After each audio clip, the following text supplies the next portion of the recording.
My childhood was, by all appearances, perfectly ordinary.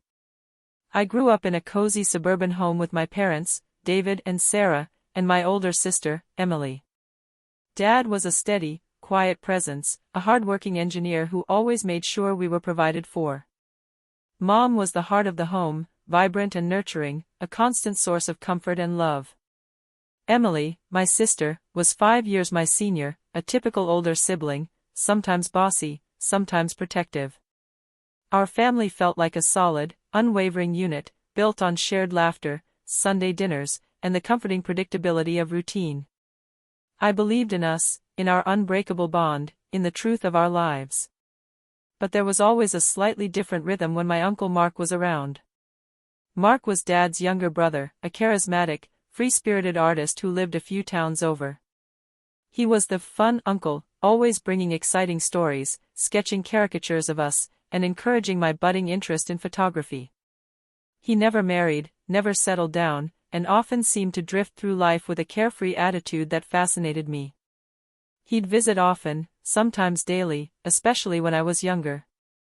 He'd spend hours with me, teaching me to draw, telling me fantastical stories, his attention singular and intense.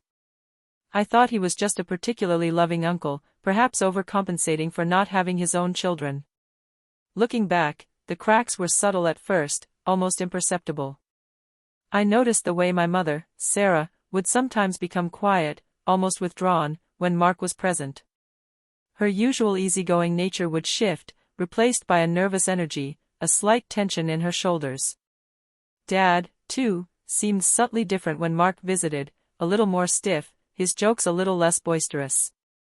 I attributed it to the quiet sibling rivalry I sometimes sensed between the brothers, or perhaps just the usual awkwardness of family gatherings. Then there were the comments. People outside the family, distant relatives, or old family friends, would occasionally remark on my striking resemblance to Uncle Mark. "He's truly Mark's spitting image," they'd exclaim, often followed by an awkward silence. My parents would always laugh a little too loudly, or quickly change the subject. "Oh, he gets it from his grandmother's side." But their explanations always felt a little too forced. Uncle Mark, meanwhile, would just offer a small, sad smile, his gaze lingering on me for a moment too long, a wistful look in his eyes that I couldn't quite decipher. I dismissed it as a strong family resemblance, a shared trait that happened to skip a generation. I didn't realize then that these were not just cracks, but gaping chasms, hinting at a truth far more profound than I could comprehend. My sister, Emily, also seemed to have a peculiar relationship with Mark. She was protective of him, almost fiercely so, sometimes defending him in family discussions in a way that felt unusual for a niece. She would often share knowing glances with my mother when Mark was mentioned, a silent communication that excluded me, that hinted at an unspoken understanding. I just thought they had a special bond, a shared empathy for the eccentric uncle. The most persistent crack, though, was a nagging feeling deep inside me. A feeling that something about my story, about my origins, didn't quite add up. My father, David, despite his love, always seemed to keep a slight distance from me emotionally, a subtle formality that wasn't there with Emily. With her, he was effortlessly affectionate, his pride evident.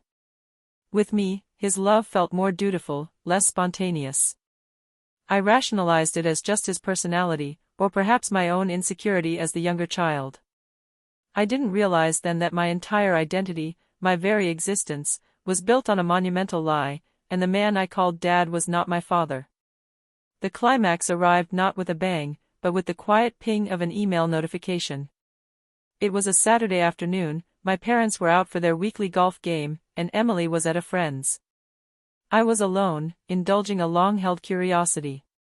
For months, I'd been fascinated by those online DNA testing kits, the ones that could trace your ancestry and connect you with distant relatives. As a keen amateur genealogist, it felt like a fun, harmless way to pass the time. I'd sent off my sample weeks ago, and today, the results were in. I sat at my computer, a mug of lukewarm coffee beside me, a thrill of anticipation running through me. I logged into the portal, clicked View Results, and watched as the data loaded. My ancestry was as expected, a mix of European heritage, confirming what my family had always told me. Then I clicked on the DNA Matches tab. It listed dozens of relatives, distant cousins, all making sense. And then, there was a match listed under Immediate Family. It showed a 99.9% probability match for a father-slash-child relationship. My breath hitched. My heart stopped. My hands flew to my mouth. Father-slash-child? But my father, David, had never taken a DNA test. He wouldn't have been in the database. I scrolled down, my eyes wide with disbelief, a cold dread spreading through me. The name listed as my biological father was plain as day, Mark Andrew Evans. My Uncle Mark. The world went silent, then exploded into a million shattering pieces. It was like a sudden, brutal awakening, a blinding flash of lightning that illuminated the darkest corners of my life. My uncle was my biological father. My dad was actually my uncle. The hushed whispers, the unsettling resemblance, Mom's nervousness, Emily's knowing glances, Dad's subtle distance, Mark's wistful sadness, his intense focus on me, it all slammed into me at once, a tidal wave of sickening clarity. My entire childhood, every family memory, every shared laugh, was a carefully constructed lie, built on betrayal. The emotional chaos was instant, overwhelming. Heartbreak for David, the man who had loved me, raised me, believed I was his own son, all while living a lie. Anger at my mother, Sarah, a hot, venomous rage at her calculated deception, her profound betrayal, the way she had sacrificed my truth for her secret. Shame, for being so blind, so naive, so utterly fooled by the people I trusted most. And silence. A deafening, echoing silence in my own home, a silence that magnified the screams in my head. My life, my identity, everything I thought I knew about myself and my family, shattered in that single, devastating discovery. The man I called Dad wasn't. The man I called Uncle was. And my mother, the gentle, nurturing woman, was a master of deceit, orchestrating this elaborate charade, allowing my father to believe he was raising his own child, while keeping her lover, my real father, close. I looked at the screen, the stark scientific certainty of the DNA results mocking the years of manufactured normalcy. My entire existence was a secret, a carefully guarded lie that had just blown apart. And that's when I realized, they never loved me the way I loved them. Create an intense and emotionally charged thumbnail. What came after was a raw, visceral struggle for survival. I didn't want revenge that would just burn everything down. I wanted truth, understanding, and a chance to reclaim my identity. I needed peace, and peace wouldn't come from silence or passive acceptance. I sat there, staring at the DNA results, for what felt like an eternity. My parents would be home soon. I had to choose, keep this earth-shattering secret, or expose the truth that had just dismantled my entire life. The initial shock gave way to a cold, hard fury. There was no going back. The truth had to come out. The first person I confronted was Mark. My uncle. My biological father. I called him, my voice trembling with suppressed rage. Uncle Mark, I said, I need to see you. Now. I know everything. He sounded shaken, almost fearful. He arrived within the hour, his face pale when he saw the printout of the DNA results on my kitchen table. He didn't deny it. His confession, when it came, was a broken, halting narrative of youthful passion, overwhelming regret, and a lifetime of silent suffering. He admitted he was my biological father, confirming the secret. He told me he and my mother, Sarah, had a passionate affair before her marriage to David. When Sarah discovered she was pregnant, she panicked. She didn't want to ruin her reputation, or David's life, or face the scandal of having a child out of wedlock, especially with his own brother. She convinced Mark to keep it a secret, to let David believe he was the father, and to remain an uncle in my life. He had loved my mother, and he had loved me from afar, living with the unbearable pain of his unspoken paternity. He had begged Sarah to tell the truth countless times over the years, especially as I grew older and the resemblance became undeniable, but she always refused, terrified of the consequences.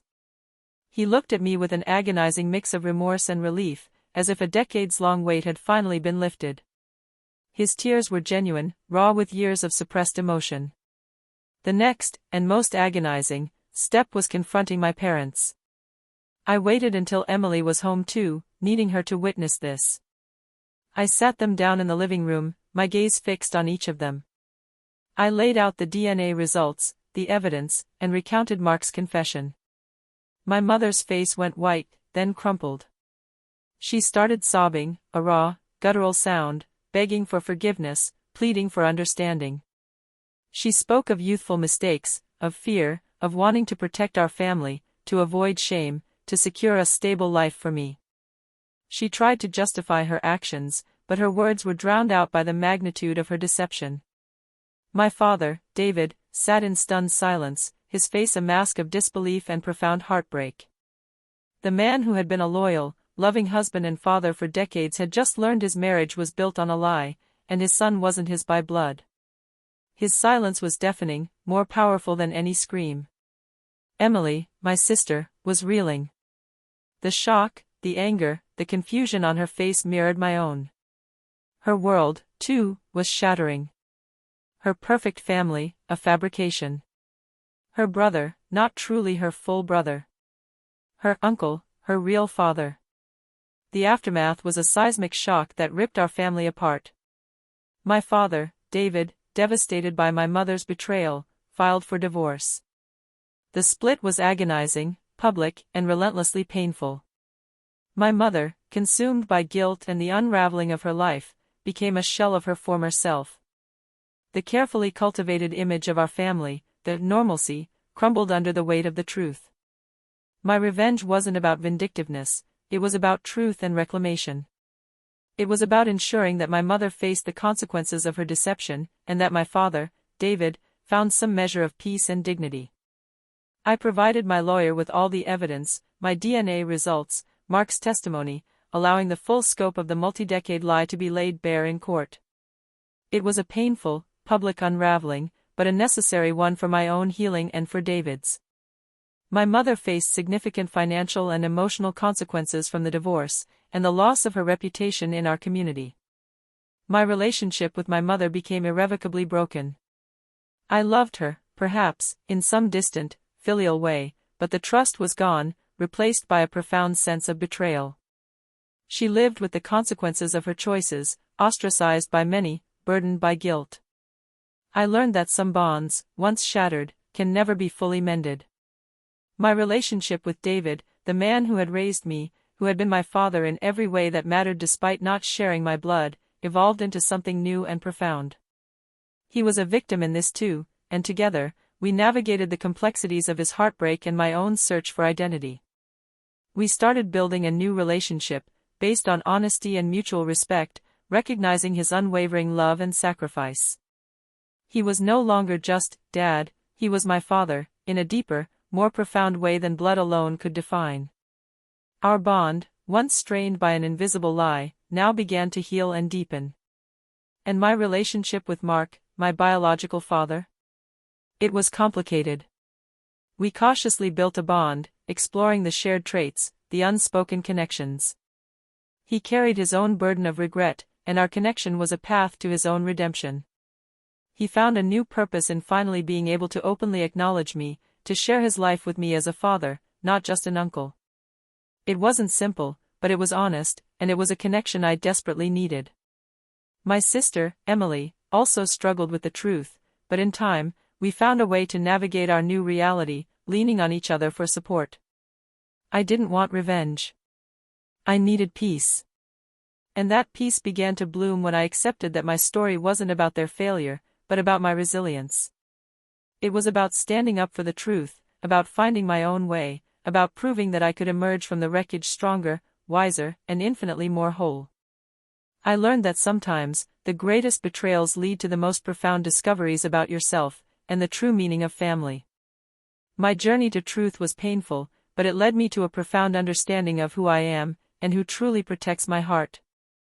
I thought losing them would destroy me, but it made me who I am. Family isn't who shares your blood, it's who protects your heart.